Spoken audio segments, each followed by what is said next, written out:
আসসালামু আলাইকুম। আশা করি সকলে ভালো আছেন। আজকে খুব সহজভাবে একটি ফুল তৈরি করে দেখাবো। তার জন্য এখানে টোটাল একটি 5 পার্টের কাপড় নিয়েছি। আপনারা চাইলে 6 বা 7 পার্টেরও কাপড় নিতে পারেন, সেক্ষেত্রে ফুলের সাইজটি বড় হবে। প্রত্যেকটি কাপড়ের লম্বা এবং চওড়া 3 ইঞ্চি করে আমি রেখেছি। আপনারা চাইলে 4 বা 5 ইঞ্চিও নিতে পারেন, সেক্ষেত্রেও কিন্তু ফুলের সাইজটি ছোট বড় হবে। তো প্রথম কাপড়টি দেখতেই পাচ্ছেন আমি 3 কোণা করে ভাঁজ করে নিয়েছি। যেহেতু আমার মিডল পয়েন্ট দরকার, সেহেতু আমি আরেক ভাঁজ দিয়ে মিডল পয়েন্টটি বের করে নিয়েছি। বের করে নেওয়ার পর 2 সাইডের যে কাপড়টি, সেই কাপড়টি কিন্তু আমি নৌকার মতো যে ভাঁজগুলো দেয় সেই রকম একটা ভাঁজ দিয়ে নিলাম। তারপর মাঝখান দিয়ে আরেকটা ভাঁজ দিয়ে নিলাম। এবার সুই সুতা দিয়ে কিন্তু আমি নিচের যে খোলা সাইডটি, সেই সাইডটি কিন্তু আমি আটকে নেব।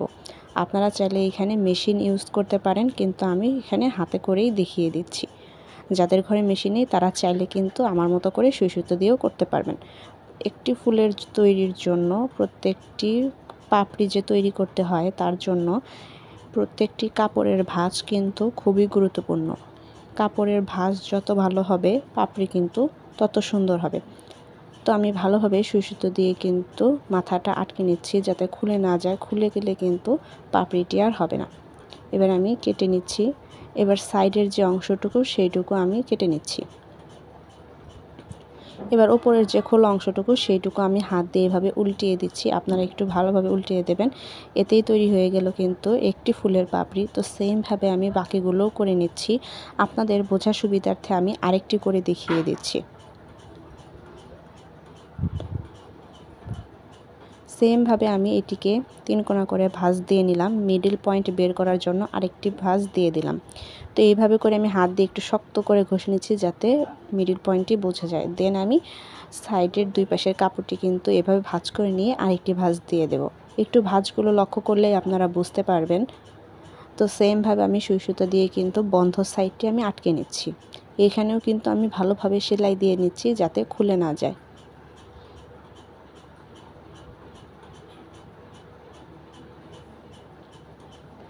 আপনারা সেলাইগুলো দেওয়ার সময় একটু লক্ষ্য রাখবেন, যাতে সবগুলো কাপড় একসাথে আটকে থাকে। সেমভাবে আমি নিচের যে কাপড়টুকু রয়েছে, সেই কাপড়টুকু কিন্তু আমি কেটে দিচ্ছি। এই কাপড়টুকু আপনারা কেটে নেবেন, এতে কিন্তু কাপড়টা সমান হয়। তো একইভাবে আমি উপরের যে খোলা সাইডটি, সেই সাইডটি আমি হাত দিয়ে এইভাবে উল্টিয়ে নিচ্ছি। হাত দিয়ে উল্টানোর সময় আপনারা একটু ভালোভাবে উল্টিয়ে দেবেন।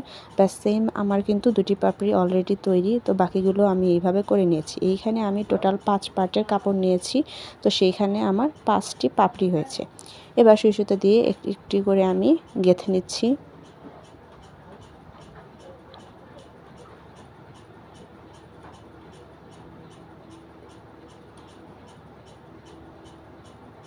আপনারা এইখানে চাইলে আরও কয়েকটি পাপড়ি অ্যাড করতে পারেন। তো আমি যেহেতু 5টি করেছি, তাই কিন্তু আমার ফুলের সাইজটি একটি মিডিয়াম সাইজ এসেছে। তো এবার আমি সুতাটা ভালোভাবে গিঁট দিয়ে নিচ্ছি। বেশি জোরে টান দেবেন না, তাতে কিন্তু ছিঁড়ে যাবে, যেহেতু সুতাটা অত মোটা নয়। তো এখানে টোটাল আমি 2-3টা গিঁট দিয়ে নিচ্ছি, যাতে খুলে না যায়।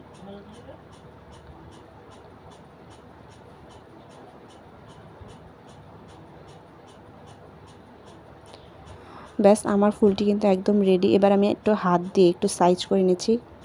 তো খুব সহজভাবে কিন্তু আমার ফুলটি তৈরি হয়ে গেল। এবার কিছু পুঁতি অ্যাড করে ডেকোরেশন করে নিচ্ছি। যদি ভিডিওটি ভালো লেগে থাকে, অবশ্যই কিন্তু আমার চ্যানেলটিকে সাবস্ক্রাইব করে দেবেন।